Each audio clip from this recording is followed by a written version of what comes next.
가짜뉴스의 매니아이신 우리 어머니께서 TV를 보시다가 저 손석희 저희가 있네 문재인 옆에 조국 교수랑 헷갈려 하세요. 잘생겼다고. 네. 또 한 명의 뜨거운 인물이 있습니다. 얼굴 패권 정부다 혹은 안구 정화 내각이라는 수식어로 유명한 조국 민정수석입니다. 아무튼 친구시죠? 어떤 분입니까? 조국 교수. 짜증나는 놈이죠. 세다. 일단은 왜냐면은 아니 거기는 얼굴이 복지고 여기는 말씀이 복지잖아. 얼굴이 잘생겼죠. 거기다가 뭐 키도 커요. 185인가 그래. 공부도 잘하잖아요. 그러니까. 그렇다면은 말이야. 성질이라도 나빠야지. 그래도 신은 공평하셔. 막 이렇게 될 텐데. 너무 착해요. 정말 공부를 열심히 한 교수인데 책도 막 괜찮아. 이게 책을 냈는데 논문을 쓰고 그러면 외국 논문에 인용 지수가 있잖아요. 몇 회 인용됐다 이런 걸로 교수들 그 평가를 하잖아요. 전국 1위예요. 1등 내지 2등을 하거든요. 학생들 평도 좋았고 논문 인용 지수 그것에서도 1, 2등을 다투고. 논문 양도 2,800%. 그 민정수석으로는 처음에 저는 걱정을 좀 했어요, 사실은. 네. 왜냐하면 민정수석이 공직기강을 담당해야 되는 거기 때문에 검찰을 좀 아는 사람이었으면 좋겠다 이렇게 저도 생각을 했습니다만 조국 교수를 시키니까 대통령이 무슨 뜻을 갖고 있는지는 분명한 거예요. 그러니까 조국 교수를 민정수석에 쓰는 것 자체가 아주 강렬한 메시지를 던진 겁니다. 네. 나는 검찰 권력을 사적으로 정치를 이용하지 않겠다는 선언을 한 것이고 네. 검찰에게는 개혁 준비해라. 네. 당신들은 개혁하겠다는 의지를 보인 거기 때문에 네. 저 인사도 저는 베스트 인사다. 공개적으로 주문하고 싶은 건 하나 있어요. 트윗이나 페북은 끊어라. 거기 있는 동안은 끊어야 됩니다. 왜냐하면 민정수석이 자꾸 이렇게 자기 얘기를 하기 시작하면 이게 완전히 또 스텝이 꼬이거든요. 저는 검찰 출신 아닌 사람이 민정수석 들어오면서 검찰개혁하겠다라고 하는 이게 난 무척 높이 평가하는 게 2,000명이 넘는 이 검찰 조직 내에서 열심히 하는 사람들이 98%, 99%예요. 네. 그런데 그 1, 2%밖에 안 되는 정치 검찰들이 사실은 검찰을 다 망가뜨리는 건데 적폐청산이라고 하는 것을 자꾸만 인적청산으로 착각을 하고 누구를 찍어갖고 정치 보복하는 것으로 착각을 하는데 원래 검찰이 자신의 본연의 모습으로 돌아갈 수 있게끔 원칙에 근거해서 그것을 잡아주는 역할이기 때문에 오히려 검찰을 잘하거나 그쪽 출신은 못합니다 이거를. 그리고 보수가 정말 바라는 거예요. 왜냐하면은 검찰을 마치 이제 사적인 하나의 자기의 호위 무사처럼 쓰고 그다음에 정치 그 검찰로 만드는 게 사실 보수 정권이었다고 해도 틀린 말은 아니에요. 그리고 보수 정권에는 그 굴레가 있어요. 근데 이번에 조국 수석을 통해 가지고 이 검찰 개혁을 다 하고 나면은 보수는 아마 굉장히 마음이 홀가분해질 겁니다. 오히려. 자, 이번에는요. 문재인 대통령의 최측근인 삼철의 거취도 큰 관심사로 떠올랐습니다. 홍도사님. 예. 이 삼철이 청와대에 합류할 가능성 어떻게 보십니까? 저는 현재로서는 없다고 보는데요. 그중에 이제 이호철 캠프에 관여하지 않고 부산에 있어도 기사가 나오잖아요. 그러니까 오죽 답답하면 이번에 이제 미국으로 나가버렸어요. 난 관여하지 않는다. 양정철 씨 같은 경우는 사실 청와대에서 2002년, 3년서부터 지금 관계가 이미 15, 16년 된 관계예요. 그리고 문재인 당시 비서실장 민정수석이 좀 그 청와대 내에서 좀 이렇게 어렵고 그럴 때 같이 말을 나눈 상대이기 때문에 아주 깊은 관계입니다. 네. 안 들어가면 이제 비선실세가 됩니다. 양정철 씨가. 그래서 난 양정철 씨 들어갔으면 좋겠어요. 그리고 이제 그럼 전해철이 남지 않아요? 자가발전했고 여러 가지 얘기가 나오는데 지금 경기도당위원장이에요. 민주당에서. 그리고 최고위원입니다. 그리고 현역 재선 의원이죠. 정부에 들어가지 않아도 자기 역할을 충분히 정치적으로 할 수 있기 때문에 난 전해철 의원 같은 경우는 안 들어갔으면 좋겠어요. 이호철 전 수석은 날라갔고 그냥 아웃됐다는 게 아니라 비행기 타고 날라갔고 비행기 타고 진짜 날라간 거고 그건 뭐 가능성 없고요. 전해철 의원은 오늘 아침에도 제가 만났는데 뭐 전혀 그럴 의사가 없고 양정철은 저랑 친구입니다. 제가 우리 봉도사님이랑 똑같아. 너는 들어가야 된다라고 제가 강권을 했던 사람 중에 하나예요. 오히려 참여정부 시절에 청와대에 있을 때 나쁜 이미지가 막 이렇게 정폭돼 있어요. 네, 배째 드릴까요? 실제와 다르게. 그렇죠. 근데 굉장히 괜찮은 친구거든요. 근데 문재인 대통령이 오늘에 있기까지 사실은 제일 애를 많이 쓴 사람이에요. 가장 가까이서. 정권 만드는데 기여했으면 책임도 져라. 들어가야 돼요. 근데 완강하게 버텼어요.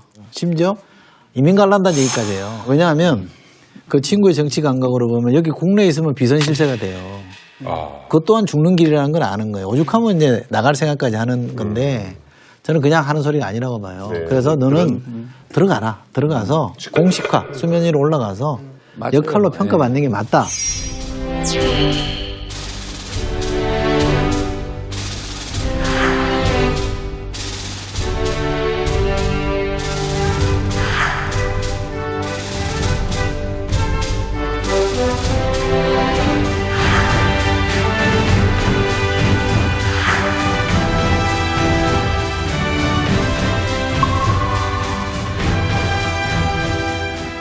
DJ 케이스를 벤치마킹 할 필요가 있어요. DJ가 정권 잡은 다음에 동교동계들 일절 임명을 안 했습니다. 그리고 비서진에 넣지 않았어요. 오히려 비서실장이 누구예요? 김중곤 씨. 민정당 출신 비서실장이 앉혔습니다. 그러니까 누가 보더라도 화합이구나, 통합이구나 보여줬죠. 그 대신 선출직으로 다 내보냈어요. 선출직은 할 말 없는 겁니다. 왜? 유권자들의 선택을 받는 거니까. 뭐 선출직도 할 수 있죠. 그런데 우선은 박근혜 대통령이 그걸 못해서 문제인데 말동무 해주는 사람이 있어야 돼요.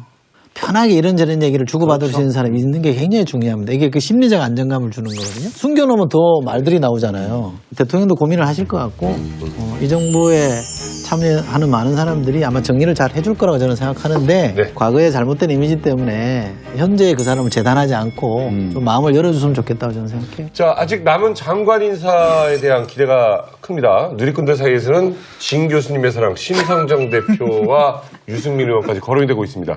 문재인 대통령의 깜짝 파격 인사 어디까지 가능할 거라고 보십니까? 얼마든지 가능성이 있는 거고 실력이 안 되는 사람을 쓰는 게 아니잖아요. 이미 TV토론 보신 분들은 심상정의 실력에 대해서는 뭐 다 인정하잖아요. 깔끔하고 또 강단도 있고. 정의당 내에서 또 아마 논의가 돼야 될 겁니다. 그 부분에 대해서. 왜냐하면은 정의당에서는 어떤 의심이 있냐면은 이거 그냥 자리 나눠주기냐, 네. 구색 맞추기냐, 그게 아니라 정말로 이 정권이 복지에서 정말 의지가 있는 거냐, 그 의지만 확인된다라고 한다면 여기서도 거부할 저기가 없겠죠. 진 교수님. 아니, 저는 한 발 더 나가갖고 국민의당도 있고, 그 다음에 그 정의당이 있고, 바른정당이 있는데, 이 세 당을 협치의 대상이라고 이미 선언했거든요. 선언적 의미가 아니고 명분이 아니기 때문에, 이 정당에다가 공식적으로 장관 자리를 난 제안했으면 좋겠어요. 오히려? 예, 제안을 하고, 이 당에서는 정책적으로 무슨 생각을 하고 있는지 브릿지를 만들어 놓는 거잖아요. 네. 그러니까 소통의 하나의 다리를 만들어 놓는 거기 때문에 앞으로 선택을 해서 들어와서 함께 의논하면서 가자. 그러니까 공동정부의 느낌이 나게끔 좀 하는 것도 좋고, 그 다음에 옛날처럼 말로 안 흐를 거라는 게 어떤 거냐면은 그 내 후보들 있잖아요. 복지 공약이라든지 이런 것들이 상당 부분이 많이 겹쳐요. 그렇죠. 공통 부분이 있기 때문에 실질적으로 공동으로 정부를 꾸릴 수 있는 굉장히 재밌는 실험이 될 수도 있거든요. 네. 팁을 드리면 바른정당 당적을 가진 사람 중에 장관을 발탁하려고 아, 그래요? 추진하고 있습니다. 이니셜 하나만 어차피 우리 방송 나갈 때 되면 좀 다 알려줬을 수도 있고. 그 Y 아니었어요? 우리도 뭐 하나 주고 가셔야죠. 그렇게 뻔한 거 아닌가요? 선물로 하나 좀.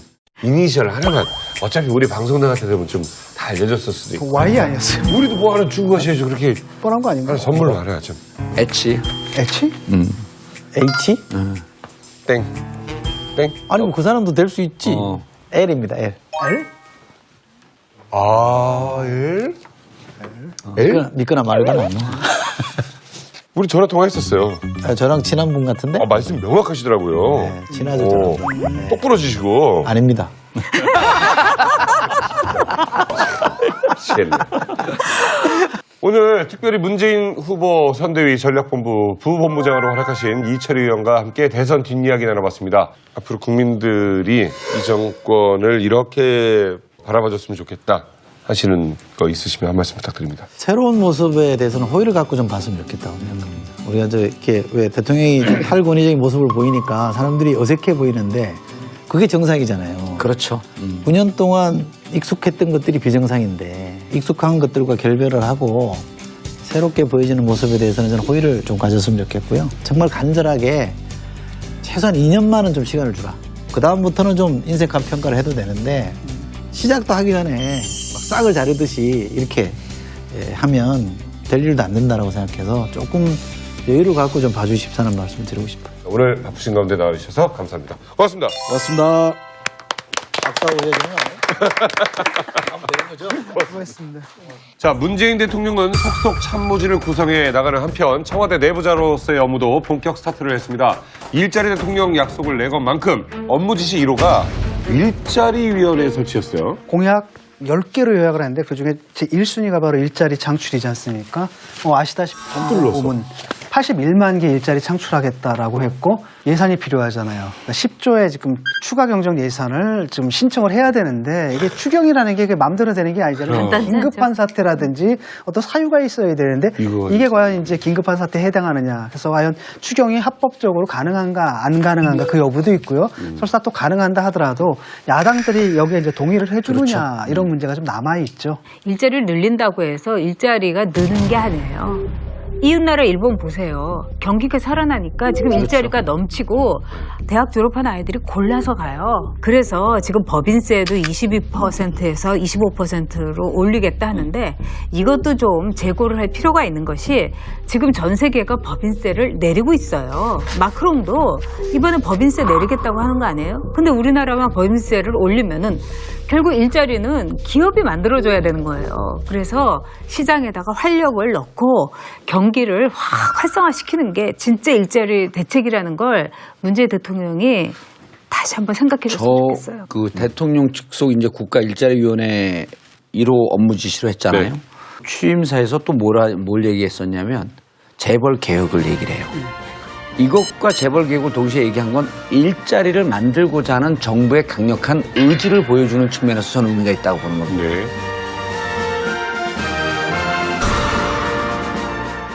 앞으로 5년 내내 청년들의 일자리 문제, 좋은 일자리를 만드는 부분에 대해서 프라이어리티를 여기다 두겠다라고 하는 이러한 선언은 나는 의미는 좀 있지 않았겠냐 그 의미 이렇게 있죠. 보입니다. 그러니까 저는 일단은 문재인 대통령이 일자리 대통령이 되겠다. 저는 굉장히 바람직하다 봅니다. 현재 일자리 문제는 청년들에게는 모든 가치를 넘어선 가치입니다. 그렇죠. 그래서 대통령이 직접 챙기겠다는 의지를 보인다는 것은 오케이, 매우 좋습니다. 그런데 이제 또 하나는 사무실에다가 현황판을 만들어 놓겠다. 혹여나 대한민국 관료 시스템화에서는 현황판에 어느 부서에서 일자리 몇 개 만들어 타기 순간 관료들이 이제 숫자 노름하기 시작합니다.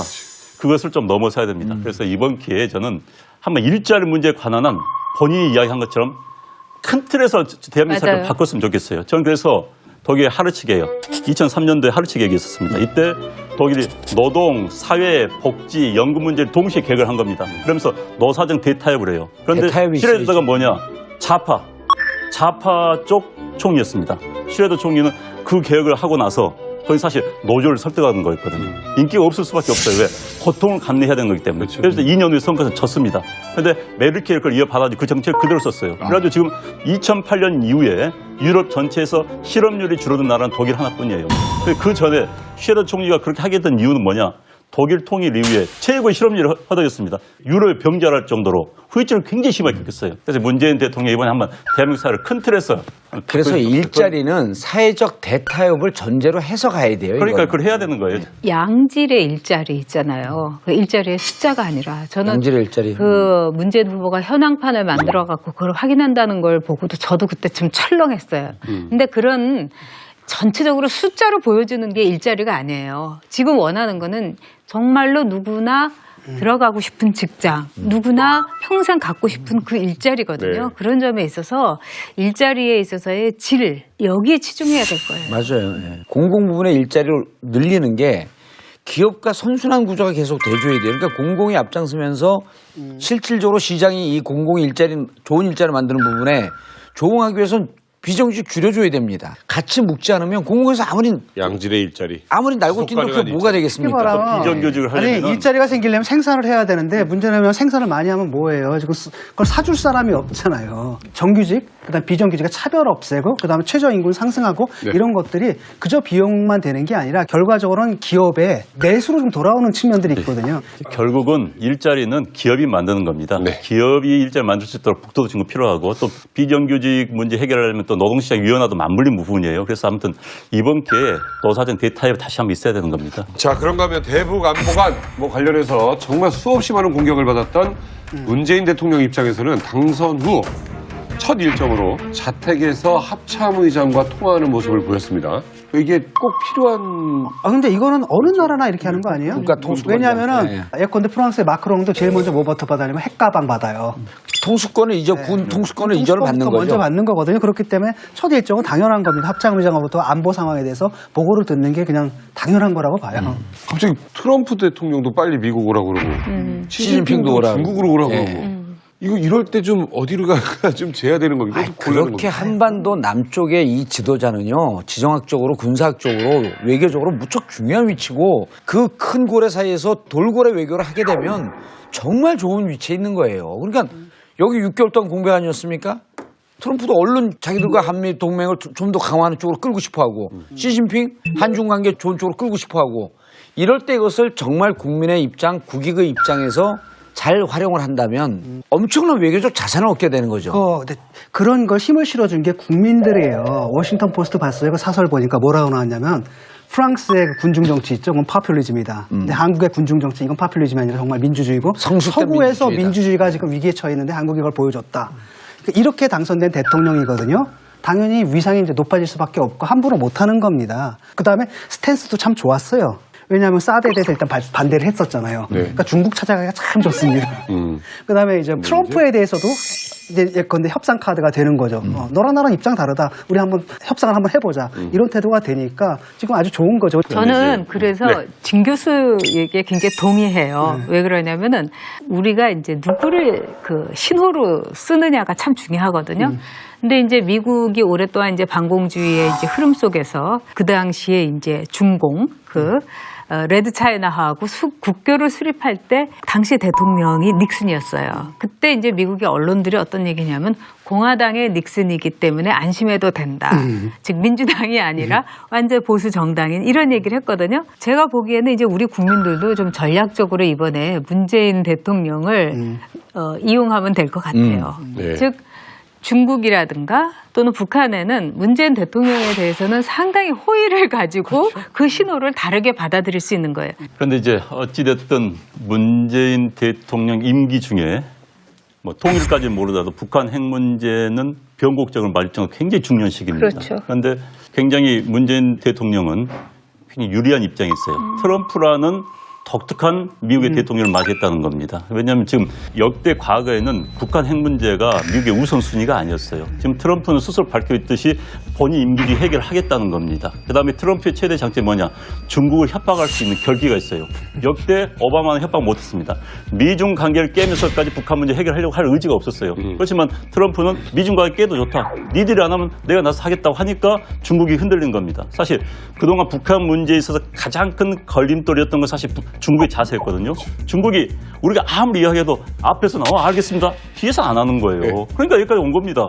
맞습니다. 그런데 이제 중국을 견제할 수 있고 중국 끌어갈 수 있는 트럼프가 있어요. 그렇기 때문에 뭐 트럼프가 좋다는 차원이 아니라 트럼프가 이용한 배를 최대한 탈 필요가 있는 겁니다. 타임즈에서 5월 호에 니고시에이터라고 하는 표지 모델을 썼단 말이에요. 네.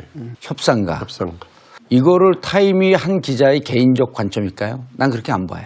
이거는 한반도에서 핵 문제를 조정하고 협상하고 할 수 있는 가장 적임자가 대한민국의 대통령이라고 저는 미국의 중도적이고 보수적인 관점에서 그렇게 봤다라고 하는 것에 의미를 좀 두고 싶고, 또 하나는 이 한반도 문제, 외교 문제, 국익의 문제는 모든 중국을 지렛대로 쓰든 러시아, 미국, 일본을 지렛대로 쓰든 어디로 가야 되냐면 북한의 비핵화로 가는 겁니다. 그리고 그 비핵화의 마지막 종국적 목표는 한반도의 평화예요. 거기까지 간 상태에서 되돌아가지 않는 상태로 단계로 이렇게 치고 들어갈 필요가 있다고 보는데, 저는 이 카드를 가장 강하게 쥐고 있는 게 문재인 대통령인 겁니다. 그래서 문재인 대통령께 해야 될 첫 번째 원칙은 국가 기밀로 분류되는 것 제외하고는 철저하게 정보를 공개하라는 겁니다. 그동안에 어떻게 진행됐으면 앞으로 어떻게 할 것인지 정보를 공개하고, 두 번째, 공개된 정보를 근거로 해서 첫 번째, 야당과 협의를 하고 국민적 합의와 동의를 구하는 과정을 지난하더라도 끝까지 좀 가져갈 필요가 있다고 봅니다. 네. 그래서 이렇게 합의된 과정을 집행하는 데 있어서 결단력 있게 집행을 했으면 좋겠어요. 또 하나는 이제 보수층에다 바라고 싶은 게 있어요. 그 대통령이 판단을 내릴 수 있는 옵션을 줘야 돼요. 근데 조금만 벗어나면 뭐 좌빨이니 종북이니 친북이니 이렇게 공격을 하게 되면 경직돼가지고 이게 어떤 결정을 내릴 수가 없거든요. 선옥을 한번 봅시다. 빌리 브란트가 동방 정책을 냈잖아요. 거기도 굉장히 많은 보수파들의 반발이 있었습니다. 심지어는 어떤 일이 있었냐면 빌리 브란트의 보좌관이 동독 간첩이었어요. 그래서 뭐 실각도 하고, 그럼에도 불구하고 보수층들이 이 전략 자체, 동방 정책 자체를 흔들지는 않았습니다. 계속 갔고 아주 일관성 있게 갔죠. 그래서 그 과실을 누가 따먹었어요? 기민당이 콜이 따먹는단 말이에요. 보수 정당이. 이게 우리나라에서도 좀 이 문화가 좀 사로잡혔으면 됐겠습니다. 일단 이번에 월스트리트 저널을 굉장히 유심히 봤어요. 월스트리트 저널은 달빛 정책이라는 표현을 썼습니다. 문라이트, 네. 햇빛 정책이 아니었습니다. 문재인 문자는. 그러니까 달빛 정책 표현을 참 재밌게 봤어요.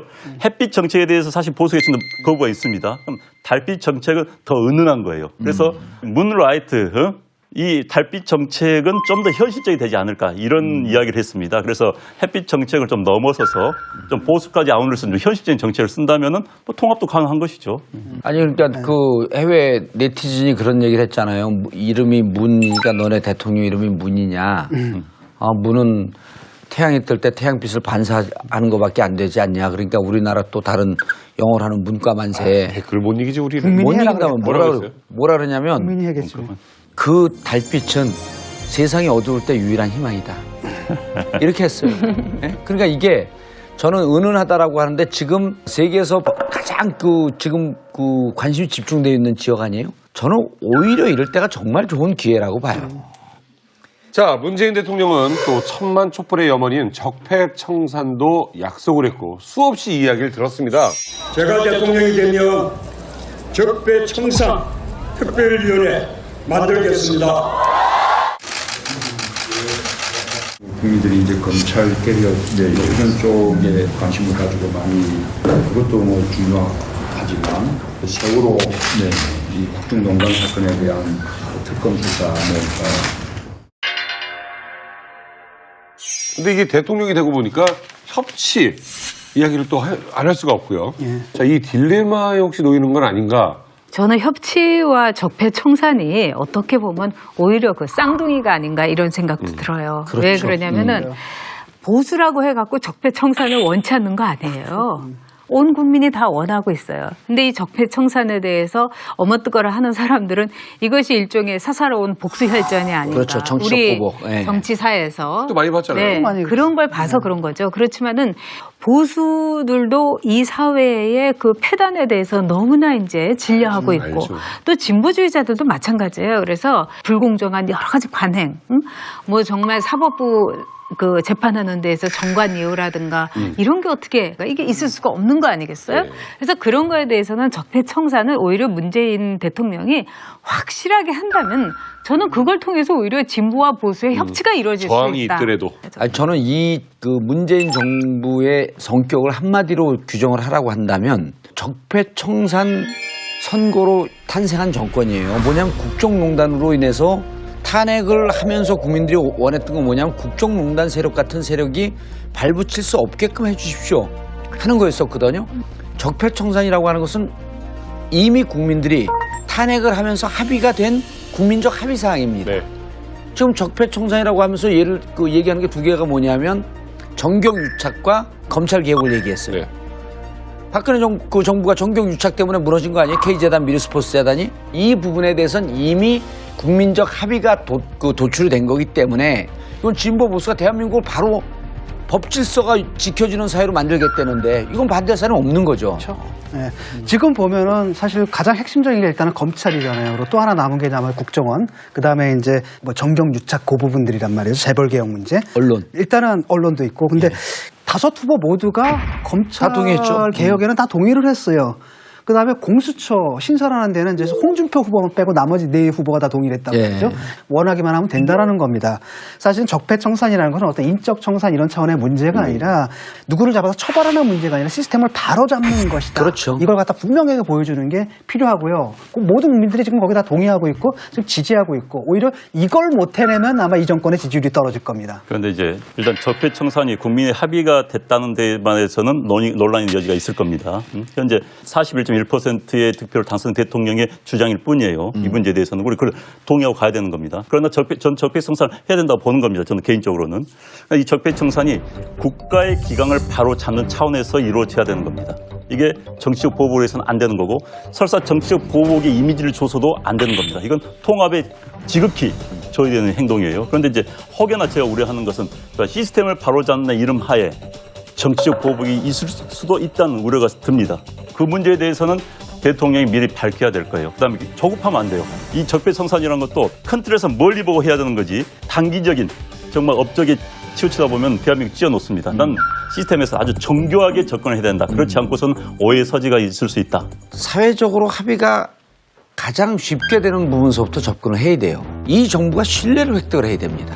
이전의 정부에서 적폐청산한다고 합시고 과거 정부를 털면서 인적 보복을 하거나 정치적 보복을 하는 이런 것이 아니고 가장 합의가 이루어질 수 있는 부분에 대해서 먼저 시작을 하자. 네. 저는 그게 검찰 개혁이라고 봅니다. 근데 이제 합의가 안 된 부분에 대해서 들어갈 수가 있습니다. 그렇기 때문에 각 당과의 협치가 그렇게 중요하다고 보는 거예요. 네.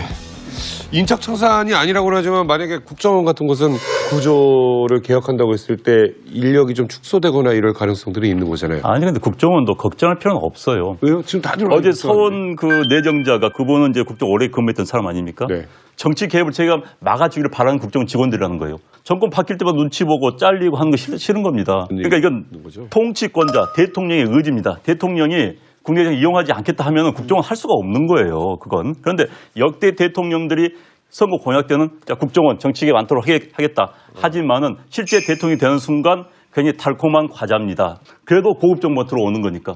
몸에는 안 좋지만 달콤한 거예요. 그러니까 그걸 정보. 쓰는 겁니다. 거기에 매유를 당하는 겁니다. 그럼 계속 빠지는 거예요. 그래서 통치권자가 끊어버리면은 나 안 쓰겠다. 보고 올리지 마.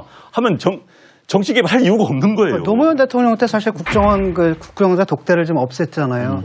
그게 이제 계속 갔으면 훨씬 지금 국정원이 다른 국정원이 되어 있을 텐데 일단은 제대로 자기 임무들 예컨대 정보 있잖아요.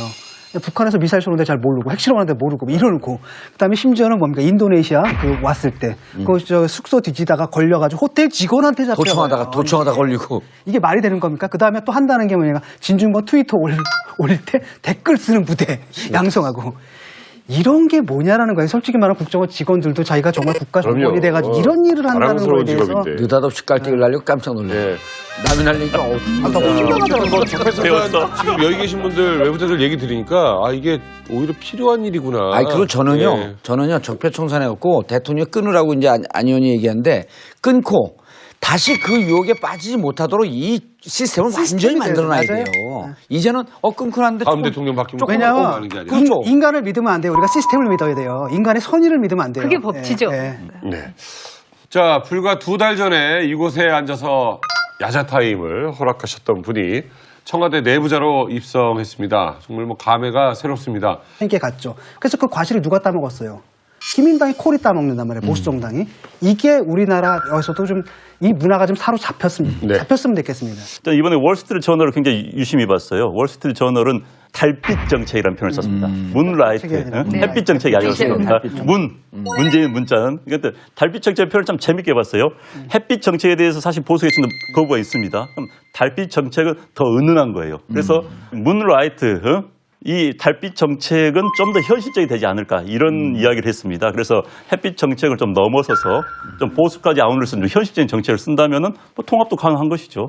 아니 그러니까 그 해외 네티즌이 그런 얘기를 했잖아요. 이름이 문이니까 너네 대통령 이름이 문이냐?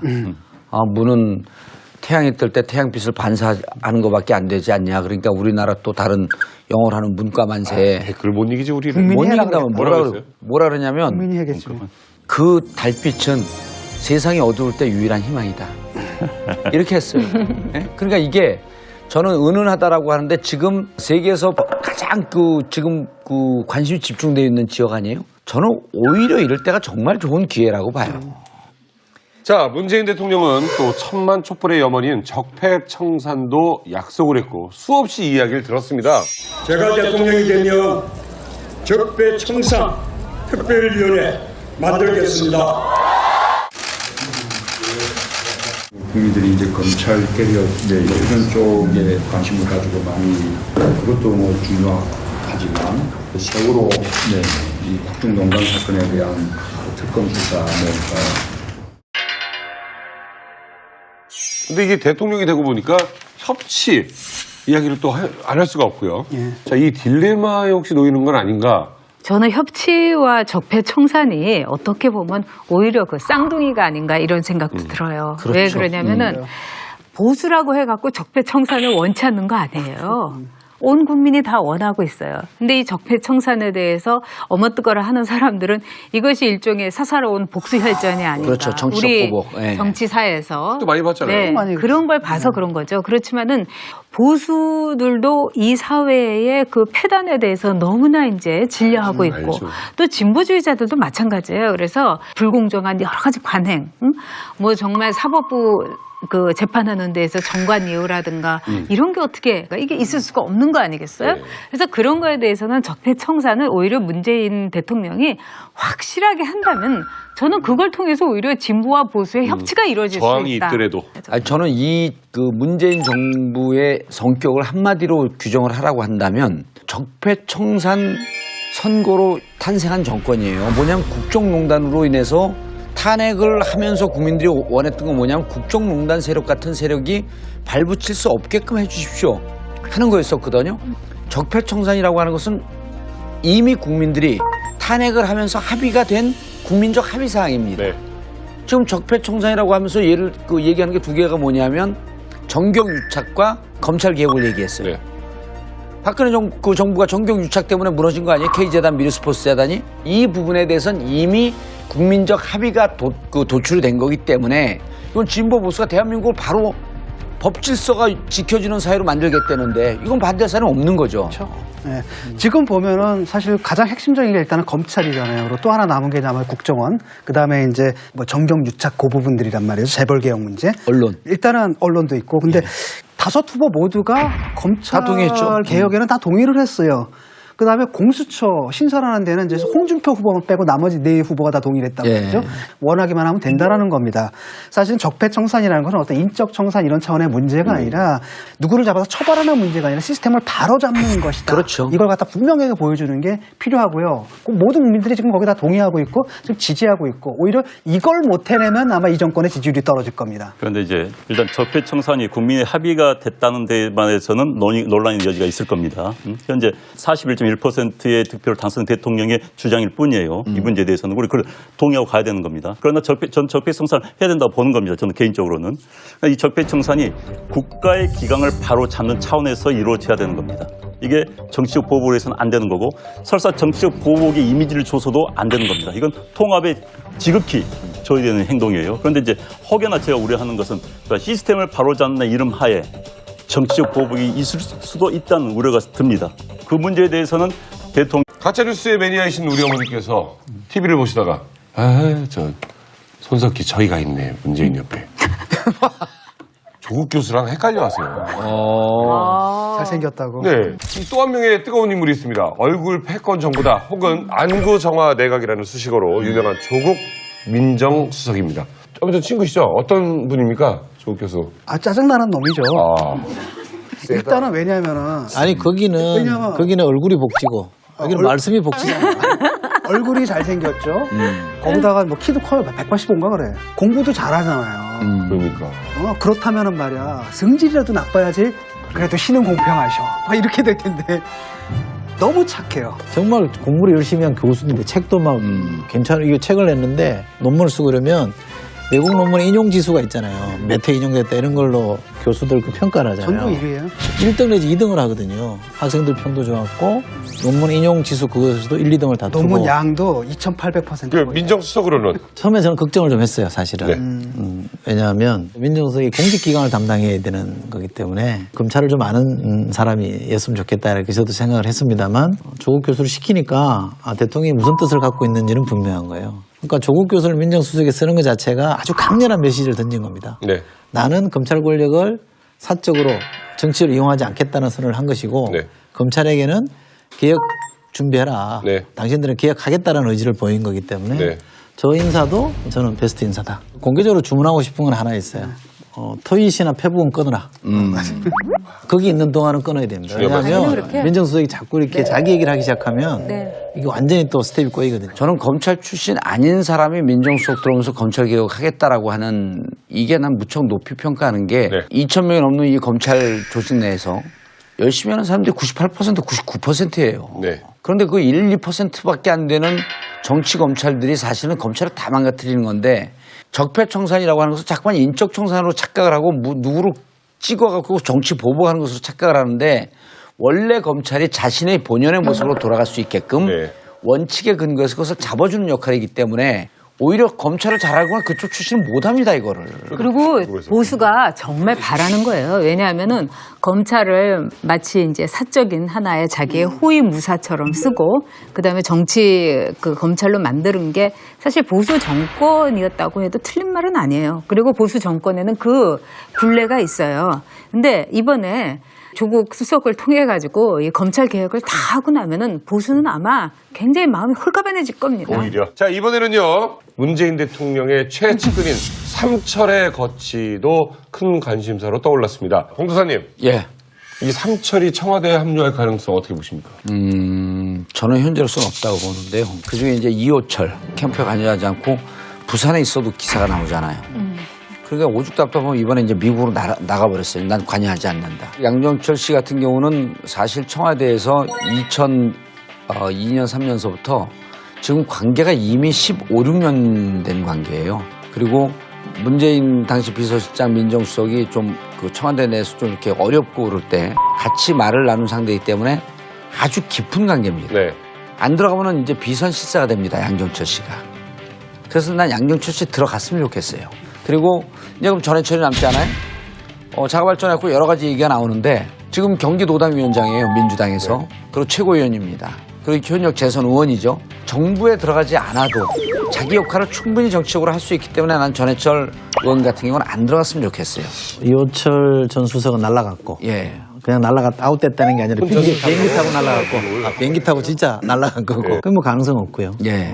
전해철 의원은 오늘 아침에도 제가 만났는데 뭐 전혀 그럴 의사가 없고 양정철은 저랑 친구입니다. 제가 우리 봉도사님이랑 똑같아요. 너는 들어가야 된다라고 제가 강권을 했던 사람 중에 하나예요. 오히려? 왜냐하면 참여정부 시절에 청와대 있을 때 나쁜 이미지가 막 이렇게 정폭돼 있어요. 네, 배째 드릴까요? 실제와 다르게. 그렇죠. 근데 굉장히 괜찮은 친구거든요. 근데 문재인 대통령이 오늘에 있기까지 사실은 제일 애를 많이 쓴 사람이에요. 가장 가까이서 정권 만드는데 기여했으면 예. 책임도 져라. 들어가야 돼요. 근데 완강하게 버텼어요. 심지어 이민 갈란다는 얘기까지 해요. 왜냐하면 그 친구의 정치 감각으로 보면 여기 국내에 있으면 비선실세가 돼요. 그것 또한 죽는 길이라는 걸 아는 거예요. 오죽하면 이제 나갈 생각까지 하는 건데 저는 그냥 하는 소리가 아니라고 봐요. 네. 그래서 너는 들어가라. 들어가서 공식화, 수면 위로 올라가서 가 바로 일자리 창출이지 않습니까? 아시다시피 보면 81만 개 일자리 창출하겠다라고 했고 예산이 필요하잖아요. 그러니까 10조의 지금 추가 경정 예산을 지금 신청을 해야 되는데 이게 추경이라는 게 마음대로 되는 게 아니잖아요. 간단하지 긴급한 사태라든지 어떤 사유가 있어야 되는데 이게 과연 이제 긴급한 사태에 해당하느냐. 그래서 과연 추경이 합법적으로 가능한가 안 가능한가 그 여부도 있고요. 설사 또 가능한다 하더라도 야당들이 여기에 이제 동의를 해주느냐 이런 문제가 좀 남아 있죠. 일자리를 늘린다고 해서 일자리가 느는 게 아니에요. 이웃나라 일본 보세요. 경기가 살아나니까 지금 일자리가 넘치고 대학 졸업한 아이들이 골라서 가요. 그래서 지금 법인세도 22%에서 25%로 올리겠다 하는데 이것도 좀 재고를 할 필요가 있는 것이 지금 전 세계가 법인세를 내리고 있어요. 마크롱도 이번에 법인세 내리겠다고 하는 거 아니에요? 근데 우리나라만 법인세를 올리면은 결국 일자리는 기업이 만들어줘야 되는 거예요. 그래서 시장에다가 활력을 넣고 경기를 확 활성화시키는 게 진짜 일자리 대책이라는 걸 문재인 대통령이 다시 한번 생각해 줬으면 좋겠어요. 그 대통령 직속 이제 국가일자리위원회 1호 업무 지시로 했잖아요. 네. 취임사에서 또 뭘 얘기했었냐면 재벌 개혁을 얘기를 해요. 이것과 재벌 개혁을 동시에 얘기한 건 일자리를 만들고자 하는 정부의 강력한 의지를 보여주는 측면에서 저는 의미가 있다고 보는 겁니다. 네.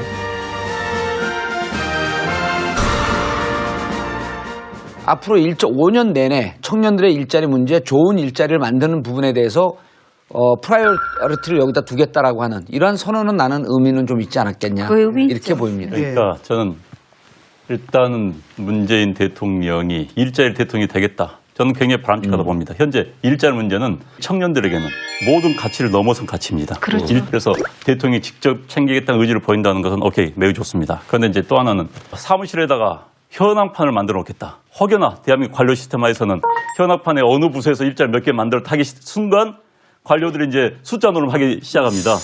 그것을 좀 넘어서야 됩니다. 그래서 이번 기회에 저는 한번 일자리 문제에 관한 한 본인이 이야기한 것처럼 큰 틀에서 대한민국 사회를 맞아요. 바꿨으면 좋겠어요. 저는 그래서 독일의 하르츠계요. 2003년도에 하르츠 계획이 있었습니다. 이때 독일이 노동, 사회, 복지, 연금 문제를 동시에 계획을 한 겁니다. 그러면서 노사정 대타협을 해요. 그런데 대타협이 슈레더가 뭐냐? 좌파 쪽 총리였습니다. 슈레더 총리는 그 계획을 하고 나서 거기 사실 노조를 설득하는 거였거든요. 인기가 없을 수밖에 없어요. 왜? 고통을 감내해야 되는 거기 때문에. 그래서 2년 후에 선거에서 졌습니다. 그런데 메르켈 그걸 이어받아가지고 그 정책을 그대로 썼어요. 그래가지고 지금 2008년 이후에 유럽 전체에서 실업률이 줄어든 나라는 독일 하나뿐이에요. 그 전에 쉐러 총리가 그렇게 하게 된 이유는 뭐냐? 독일 통일 이후에 최고의 실업률이 허덕였습니다. 유럽에 병자랄 정도로 후유증을 굉장히 심하게 겪었어요. 그래서 문재인 대통령이 이번에 한번 대한민국 사회를 큰 틀에서 그래서 일자리는 사회적 대타협을 전제로 해서 가야 돼요. 그러니까 이거는. 그걸 해야 되는 거예요. 양질의 일자리 있잖아요. 그 일자리의 숫자가 아니라 저는 양질의 일자리. 그 문재인 후보가 현황판을 만들어 갖고 그걸 확인한다는 걸 보고도 저도 그때 좀 철렁했어요. 근데 그런 전체적으로 숫자로 보여주는 게 일자리가 아니에요. 지금 원하는 거는 정말로 누구나 들어가고 싶은 직장, 누구나 평생 갖고 싶은 그 일자리거든요. 네. 그런 점에 있어서 일자리에 있어서의 질, 여기에 치중해야 될 거예요. 맞아요. 예. 공공 부분의 일자리를 늘리는 게 기업과 선순환 구조가 계속 돼줘야 돼요. 그러니까 공공이 앞장서면서 실질적으로 시장이 이 공공 일자리, 좋은 일자리를 만드는 부분에 조응하기 위해서는 비정규직 줄여줘야 됩니다. 같이 묶지 않으면 공공에서 양질의 일자리. 아무리 날고 뛴다고 그게 뭐가 되겠습니까? 비정규직을 아니 하려면 일자리가 생기려면 생산을 해야 되는데 문제는 생산을 많이 하면 뭐예요? 지금 그걸 사줄 사람이 없잖아요. 정규직, 그다음 비정규직의 차별 없애고, 그다음에 최저임금 상승하고 네. 이런 것들이 그저 비용만 되는 게 아니라 결과적으로는 기업의 내수로 좀 돌아오는 측면들이 있거든요. 결국은 일자리는 기업이 만드는 겁니다. 네. 기업이 일자리 만들 수 있도록 북토도 지금 필요하고 또 비정규직 문제 해결하려면 또 노동시장 유연화도 맞물린 부분이에요. 그래서 아무튼 이번 기회에 노사정 대타협이 다시 한번 있어야 되는 겁니다. 자, 그런가 하면 대북 안보관 관련해서 정말 수없이 많은 공격을 받았던 문재인 대통령 입장에서는 당선 후 첫 일정으로 자택에서 합참의장과 통화하는 모습을 보였습니다. 이게 꼭 필요한 근데 이거는 어느 나라나 이렇게 하는 거 아니에요? 국가 통수권. 왜냐하면은 예컨대 프랑스의 마크롱도 제일 먼저 뭐부터 받아냐면 핵가방 받아요. 통수권을 군 통수권을 이전을 받는 거죠. 먼저 받는 거거든요. 그렇기 때문에 첫 일정은 당연한 겁니다. 합참의장으로부터 안보 상황에 대해서 보고를 듣는 게 그냥 당연한 거라고 봐요. 맞아요. 역할로 평가받는 게 맞다.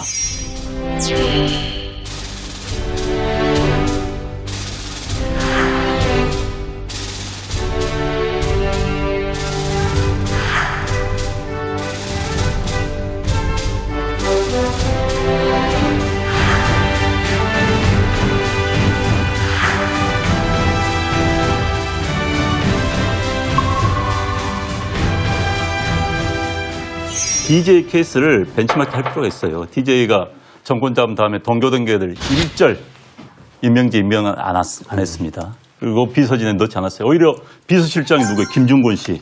민정당 출신 비서실장이 앉혔습니다. 그러니까 누가 보더라도 화합이구나, 통합이구나 보여줬죠. 그 대신 선출직을 다 내보냈어요. 선출직은 할 말 없는 겁니다. 왜? 유권자들의 선택을 받는 거니까. 뭐 선출직도 할 수 있죠. 그런데 우선은 박근혜 대통령이 그걸 못해서 문제인데 말동무 해주는 사람이 있어야 돼요. 편하게 이런저런 얘기를 주고받을 수 있는 사람이 있는 게 굉장히 중요합니다. 이게 그 심리적 안정감을 주는 거거든요. 숨겨놓으면 더 말들이 나오잖아요. 대통령도 고민을 하실 것 같고 이 정부에 참여하는 많은 사람들이 아마 정리를 잘 해줄 거라고 저는 생각하는데 네. 과거의 잘못된 이미지 때문에 현재 그 사람을 재단하지 않고 좀 마음을 열어줬으면 좋겠다고 저는 생각해요. 자, 아직 남은 장관 인사에 대한 기대가 큽니다. 누리꾼들 사이에서는 진 교수님의 사랑 심상정 대표와 유승민 의원까지 거론이 되고 있습니다. 문재인 대통령의 깜짝 파격 인사 어디까지 가능할 거라고 보십니까? 얼마든지 가능성이 있는 거고 실력이 안 되는 사람을 쓰는 게 아니잖아요. 이미 TV 토론 보신 분들은 심상정의 실력에 대해서는 뭐 다 인정하잖아요. 깔끔하고 또 강단도 있고. 정의당 내에서 또 한번 논의가 돼야 될 겁니다. 그 부분에 대해서. 왜냐하면은 정의당에서는 어떤 의심이 있냐면은 이거 그냥 자리 나눠주기냐, 네. 구색 맞추기냐, 그게 아니라 정말로 이 정권이 복지에서 정말 의지가 있는 거냐, 그 의지만 확인된다라고 한다면 여기서도 거부할 저기가 없겠죠. 진 교수님. 아니 저는 한 발 더 나가고 국민의당도 있고 그다음에 그 정의당이 있고 바른정당이 있는데 이 세 당을 협치의 대상이라고 이미 선언을 했거든요. 선언적 의미가 아니고 명분이 아니기 때문에 이 정당에다가 공식적으로 장관 자리를 난 제안을 했으면 좋겠어요. 오히려? 예, 제안을 하고 이 당에서는 정책적으로 무슨 생각을 하고 있는지 브릿지를 만들어 놓는 거잖아요. 네. 그러니까 소통의 하나의 다리를 만들어 놓는 거기 때문에 앞으로 선택을 해서 들어서 함께 의논하면서 가자. 그러니까 공동 정부의 느낌이 나게끔 좀 하는 것도 좋고, 그다음에 옛날처럼 말로 안 흐를 거라는 게 어떤 거냐면은 그 네 후보들 있잖아요. 복지 공약이라든지 이런 것들이 상당 부분이 많이 겹쳐요. 그렇죠. 공통 부분이 있기 때문에 실질적으로 공동으로 정부를 꾸릴 수 있는 굉장히 재밌는 실험이 될 수도 있거든요. 네. 팁을 드리면 바른정당 당적을 가진 사람 중에 장관을 발탁하려고 아, 그래요? 추진하고 있습니다. 이니셜 하나만. 어차피 우리 방송 나갈 때 되면 좀 다 알려줬을 수도 있고. 그 Y 아니었어요? 우리도 뭐 하나 주고 가셔야죠. 그렇게 뻔한 거 아닌가요? 하나 선물 말아야죠. 이니셜 하나만. 어차피 우리 방송 나갈 때 되면 좀 다 알려줬을 수도 있고. 그 Y 아니었어요? 우리도 뭐 하나 주고 가셔야죠. 그렇게 뻔한 거 아닌가요? 하나 선물 말아야죠. 엣지. H? H? 땡. 땡. 아니 뭐 그 사람도 될 수 있지. L입니다. L. L? 아, L? L? 믿거나 말거나. 뭐. 우리 전화 통화했었어요. 저랑 친한 분 같은데? 아, 말씀 명확하시더라고요. 네, 친하죠, 저랑. 똑 부러지시고. 아닙니다. 미치겠네. 오늘 특별히 문재인 후보 선대위 전략본부 부본부장으로 활약하신 이철희 의원과 함께 대선 뒷이야기 나눠봤습니다. 앞으로 국민들이 이 정권을 이렇게 바라봐줬으면 좋겠다 하시는 거 있으시면 한 말씀 부탁드립니다. 새로운 모습에 대해서는 호의를 갖고 좀 봤으면 좋겠다고 생각합니다. 우리가 이렇게 왜 대통령이 탈권위적인 모습을 보이니까 사람들이 어색해 보이는데 그게 정상이잖아요. 그렇죠. 9년 동안 익숙했던 것들이 비정상인데 익숙한 것들과 결별을 하고 새롭게 보여지는 모습에 대해서는 저는 호의를 좀 가졌으면 좋겠고요. 정말 간절하게 최소한 2년만은 좀 시간을 주라. 그 다음부터는 좀 인색한 평가를 해도 되는데 시작도 하기 전에 막 싹을 자르듯이 이렇게 하면 될 일도 안 된다라고 생각해서 조금 여유를 갖고 좀 봐주십사는 말씀을 드리고 싶어요. 오늘 바쁘신 가운데 나와주셔서 감사합니다. 고맙습니다. 고맙습니다. 박사고 해주면 수고했습니다. 자, 문재인 대통령은 속속 참모진을 구성해 나가는 한편 청와대 내부자로서의 업무도 본격 스타트를 했습니다. 일자리 대통령 약속을 내건 만큼 업무 지시 1호가 일자리위원회 설치였어요. 공약 10개로 요약을 했는데 그중에 제 1순위 갑자기 트럼프 대통령도 빨리 미국 오라고 그러고 시진핑도 오라고. 중국으로 오라고 예. 그러고 이거 이럴 때 좀 어디로 가가 좀 재야 되는 겁니까? 좀 곤란한 그렇게 겁니까? 한반도 남쪽의 이 지도자는요, 지정학적으로, 군사학적으로, 외교적으로 무척 중요한 위치고, 그 큰 고래 사이에서 돌고래 외교를 하게 되면 정말 좋은 위치에 있는 거예요. 그러니까 여기 6개월 동안 공백 아니었습니까? 트럼프도 얼른 자기들과 한미 동맹을 좀 더 강화하는 쪽으로 끌고 싶어 하고, 시진핑 한중 관계 좋은 쪽으로 끌고 싶어 하고, 이럴 때 이것을 정말 국민의 입장, 국익의 입장에서 잘 활용을 한다면 엄청난 외교적 자산을 얻게 되는 거죠. 근데 그런 걸 힘을 실어준 게 국민들이에요. 워싱턴 포스트 봤어요. 그 사설 보니까 뭐라고 나왔냐면 프랑스의 군중 정치 있죠. 그건 파퓰리즘이다. 근데 한국의 군중 정치 이건 파퓰리즘이 아니라 정말 민주주의고 성숙된 서구에서 민주주의다. 민주주의가 지금 위기에 처해 있는데 한국이 그걸 보여줬다. 이렇게 당선된 대통령이거든요. 당연히 위상이 이제 높아질 수밖에 없고 함부로 못하는 겁니다. 그다음에 스탠스도 참 좋았어요. 왜냐하면 사드에 대해서 일단 반대를 했었잖아요. 네. 그러니까 중국 찾아가기가 참 좋습니다. 그다음에 이제 트럼프에 대해서도 이제 예컨대 협상 카드가 되는 거죠. 너랑 나랑 입장 다르다. 우리 한번 협상을 한번 해보자. 이런 태도가 되니까 지금 아주 좋은 거죠. 저는 그래서 네. 진 교수에게 굉장히 동의해요. 왜 그러냐면은 우리가 이제 누구를 그 신호로 쓰느냐가 참 중요하거든요.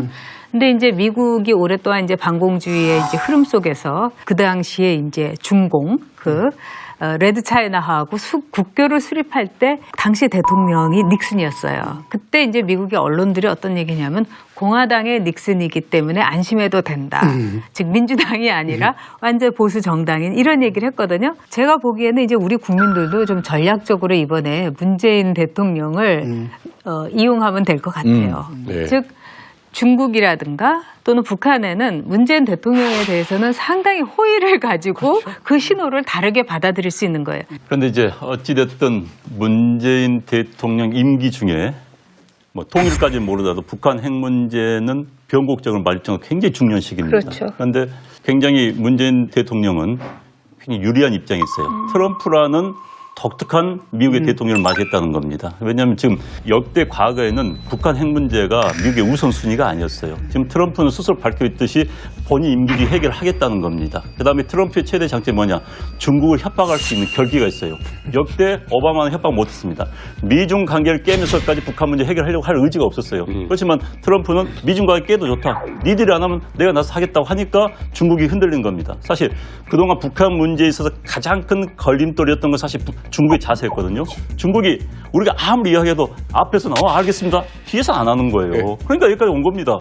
그런데 이제 중국을 견제할 수 있고 중국 끌어갈 수 있는 트럼프가 있어요. 그렇기 때문에 뭐 트럼프가 좋다는 차원이 아니라 트럼프가 이용한 배를 최대한 탈 필요가 있는 겁니다. 타임즈에서 5월 호에 니고시에이터라고 하는 표지 모델을 썼단 말이에요. 협상가. 이거를 타임이 한 기자의 개인적 관점일까요? 난 그렇게 안 봐요. 이거는 한반도에서 핵 문제를 조정하고 협상하고 할 수 있는 가장 적임자가 대한민국의 대통령이라고 저는 미국의 중도적이고 보수적인 관점에서 그렇게 봤다라고 하는 것에 의미를 좀 두고 싶고, 또 하나는 이 한반도 문제, 외교 문제, 국익의 문제는 모든 중국을 지렛대로 쓰든 러시아, 미국, 일본을 지렛대로 쓰든 어디로 가야 되냐면 북한의 비핵화로 가는 겁니다. 그리고 그 비핵화의 마지막 종국적 목표는 한반도의 평화예요. 거기까지 간 상태에서 되돌아가지 않는 상태로 단계로 이렇게 치고 들어갈 필요가 있다고 보는데, 저는 이 카드를 가장 강하게 쥐고 있는 게 문재인 대통령인 겁니다. 그래서 문재인 대통령께 해야 될 첫 번째 원칙은 국가 기밀로 분류되는 것 제외하고는 철저하게 정보를 공개하라는 겁니다. 그동안에 어떻게 진행됐으면 앞으로 어떻게 할 것인지 정보를 공개하고, 두 번째, 공개된 정보를 근거로 해서 첫 번째 야당과 협의를 하고 국민적 합의와 동의를 구하는 과정을 지난하더라도 끝까지 좀 가져갈 필요가 있다고 봅니다. 네. 그래서 이렇게 합의된 과정을 집행하는 데 있어서 결단력 있게 집행을 했으면 좋겠어요. 또 하나는 이제 보수층에다 바라고 싶은 게 있어요. 그 대통령이 판단을 내릴 수 있는 옵션을 줘야 돼요. 근데 조금만 벗어나면 뭐 좌빨이니 종북이니 친북이니 이렇게 공격을 하게 되면 경직돼가지고 이게 어떤 결정을 내릴 수가 없거든요. 선옥을 한번 봅시다. 빌리 브란트가 동방정책을 냈잖아요. 거기도 굉장히 많은 보수파들의 반발이 있었습니다. 심지어는 어떤 일이 있었냐면 빌리 브란트의 보좌관이 동독 간첩이었어요. 그래서 뭐 실각도 하고, 그럼에도 불구하고 보수층들이 이 전략 자체, 동방정책 자체를 흔들지는 않았습니다. 계속 갖고 아주 일관성